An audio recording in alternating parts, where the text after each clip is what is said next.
Rekomendasyon para sa pagpapalit ng Bureau of Fire Protection Chief isinumiti na ni Department of Interior and Local Government Secretary John Vic Remulla kay Pangulong Marcos.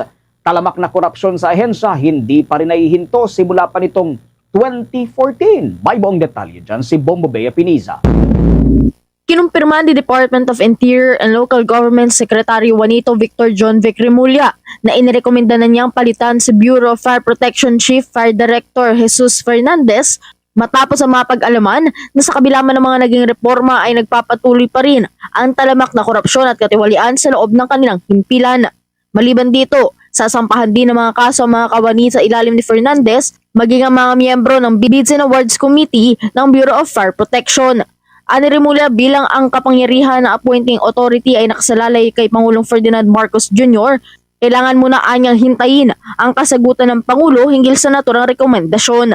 Kwento pa ni Remulla, alam ni Fernandez ang pasikot-sikot at galamay ng korupsyon sa Bureau of Fire Protection dahil bago pa man maging hepe ng himpilan, siya ang nauna ng leader ng Bids and Awards Committee. Sa ngayon, 3 mga kandidato naman ang kasalukuyang pinagpipilian na posibleng umupo bilang bagong hepe ng kawanihan na siya namang sumasailalim pa sa mga background check, lalo pat nakikita rin ng kalihim ang matinding pangangailangan ng reforma sa loob ng Bureau of Fire Protection. I will be filing charges against the chief of the BFP, Jesus Fernandez, also to his deputies, also to the Bids and Awards Committee. I will recommend for his replacement. Si President Marcos ang siyang appointing authority, hindi ako eh. But I will be recommending his replacement talaga. Tatlong pinagpipilian namin and bina-background check pa namin lahat. Kasi again, we need reforms eh. Si Director Fernandez before becoming chief of the BFP was head of the procuring entity. Siya yung head ng BAC. So, talagang alam niya lahat ang ecosystem ng corruption sa loob ng BFP. Nauna naman dito ay ibinunyag din ni Remulla ang mga naging pandaraya na isinagawa ng ilang miyembro ng Bureau of Fire Protection, partikular na mga fire inspectors at iba pang fire officers kada magsasagawa ito ng mga inspeksyon sa mga establishmento. Paliwanag ng kalihim, ang sistema na ginagawa ng mga inspektor ay nauna nang dumating sa mga establishmento ang mga nagbibenta ng fire extinguishers para sa mas mabilis sa pag-aproba at proseso. Batay din anya sa kanilang customer service satisfaction, halos 79% pa rin ang mga may complaint laban sa mga inspeksyon na ito dahil pa rin sa nagiging pagbabaliktad ng sistema ng mga fire inspections. 99% may complaint pa rin. Alam niyo bakit? Kasi ang nangyayari ngayon, nauuna ang nagbebenta ng fire extinguisher. Dadating sa loob ng lugar sa loob ng tindahan, sa loob ng clinic, sa loob ng negosyo, sasabihin nila, oh, parating na ang fire inspector nyo.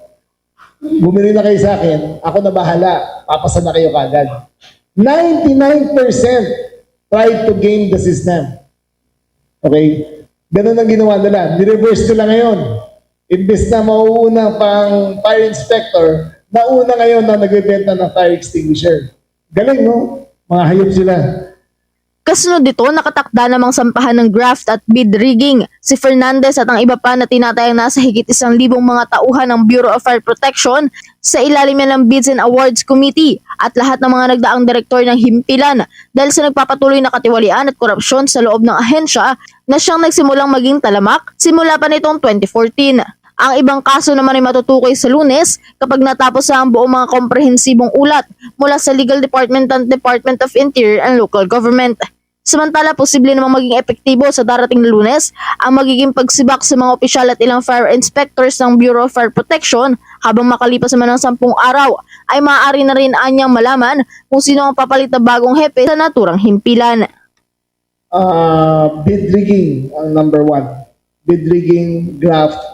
The others, i-day natin yung full report ng legal department namin. By Monday, handa na siya.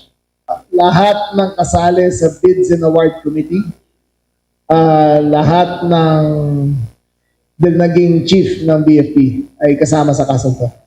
By Monday, malalaman natin kung kailan. Pero yung kapalit niya, give us 10 days kasi is-scrutinize namin lahat ng tatlong recommend, yung tatlong candidates para malaman namin talaga kung sino pinakamagaling.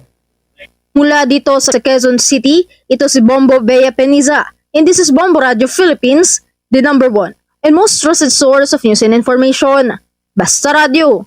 Bombo! For the most trusted source of news and information, visit our website at www.bomboradio.com. Follow us on Bombo Radio mobile app, Facebook, YouTube, TikTok, and X, formerly Twitter.